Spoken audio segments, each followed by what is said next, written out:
This one was developed somewhere in 1979 during the dry season when they didn't have water. It was done by the military government at that time. So it was dug for them for the community. And the community has been using it basically as their only drinking source for the past years. The challenge with this source by then was that it had a lot of microbials in them. So they had having the challenges of borreliosis in this community. It was very endemic in this community. They call it the CO because it's the one who did it for them was a commanding officer. Because commanding officer, CO. Yeah. So they call it the CO down. And that's what they use as their source of water. They want us to protect this, and they've developed a program for us that we should help them plant trees around this place. And the program will be rolled out early next year. But it's not just the trees. They should prevent construction of houses so close to the source. Yeah.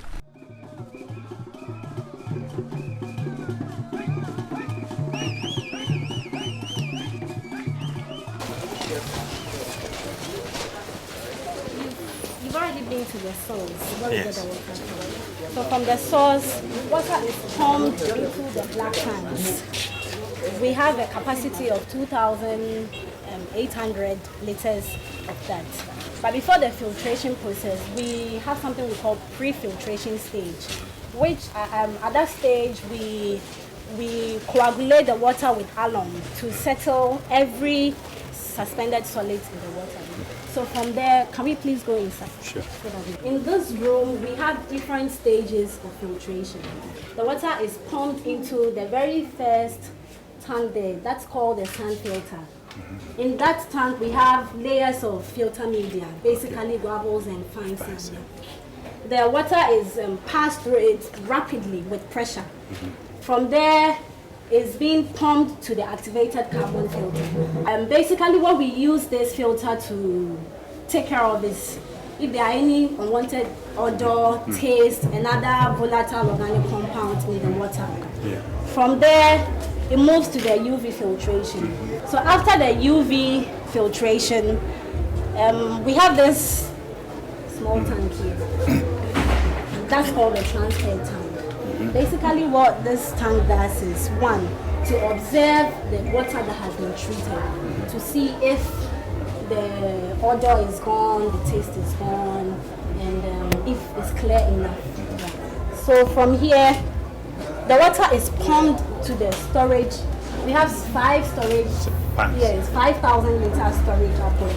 But whilst it's being pumped, it's connected to a chlorination unit. In that, immediately we start pumping the water is being chlorinated to disinfect the water. Then it's further filtered in these microfilters before it's given out to the community. What happens when you determine that the water in that tank is not clean enough? If we determine the water... Once it's got to that stage. Once it's got to that stage, that means either we have a problem. It may be that we have a problem with any of the tanks. So we do a rapid check on them to see maybe they didn't treat the water well, maybe the steps that they are supposed to take was not, that they didn't follow the right steps, or maybe these microfilters are dirty. Yes. So you can stop it at that point. We can stop it at that point. Yes. The capacity of this plant is 65,000 liters. And the UV units actually control the capacity. Every hour, it treats about 2,700 liters of water an hour. And so if you multiply that by 24 hours, you have 65,000 liter capacity in a day. And the advantage of this facility is that it is scalable.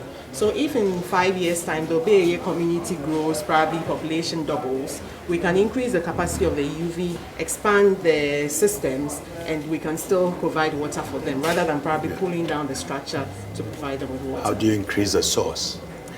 You can increase it, for the source. Another option is to do a borehole. Okay. Currently we have borehole option.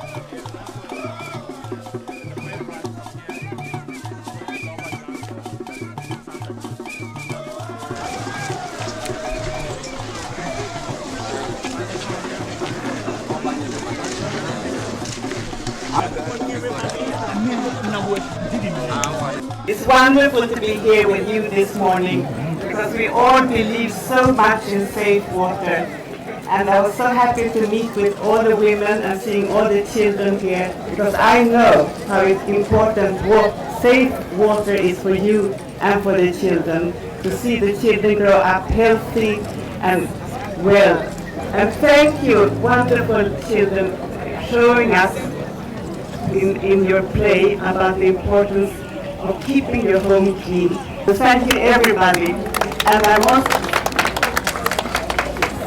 And today we have this wonderful tricycle launch together with the containers, because I also know that women are often the ones fetching the water, and now we are launching this program where entrepreneurial men or women will travel around in the village to make sure that the water is closer to you where you need it. And I'm happy to see this tricycle, because many, many years ago, my husband and I saw a tricycle in my home country, Sweden, and we were saying to ourselves, that would be a great idea to introduce here in Ghana. And we hear you.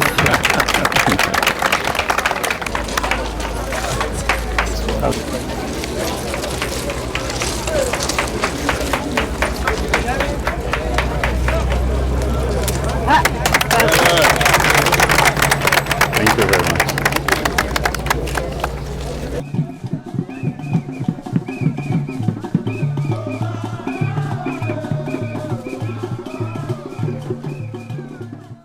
Nane and I and the family are extremely happy to be here with you this morning.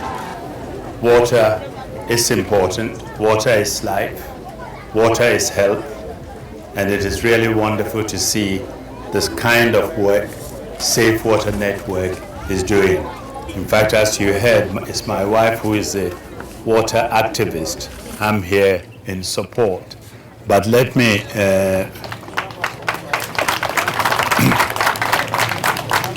say that it is wonderful to see the work Charles and the network and all the supporters are doing in our communities. I understand that apart from this community, they have 7 other centers that they are working on. And it's also wonderful that this is a project that can be scaled up. What is even more exciting about the project is the fact that it is sustainable, that the community understands that this is their project, this is your water, it's your source, which you need to protect, and you need to make contributions, however little you pay for the water, so that the program can be sustainable. And I want to really congratulate you for making it work. And from what I gather, you have a healthy balance in your account from your own contribution and sources and the amounts you paid for water. And of course, you've also seen the impact on sanitation and health. So this is the benefits of this program. It's not anything one has to sell to you. You know yourselves. You know the impact on the family, the impact on the children. And I think it is also extremely important, apart from working to sustain the program, that you protect the water source. Honestly speaking, I was quite surprised to see people building so close to the water source. Normally, they should not do that. That source belongs to all of us. No individuals should be allowed to threaten it. And so I hope, and I'm happy the chiefs are here, that you will all agree that no one will be allowed to build that close to the water to threaten your source of water, and work together to keep it clean, to keep it protected, so that the community can be served.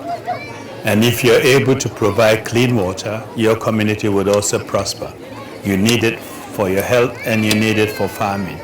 And as someone who was very much involved with the Millennium Development Goals in the year 2000, and one of the goals was clean water, to see what is happening in this community in Abeye gives me hope that we can offer clean water all around the country with determination and with the kind of organization I have seen here this morning.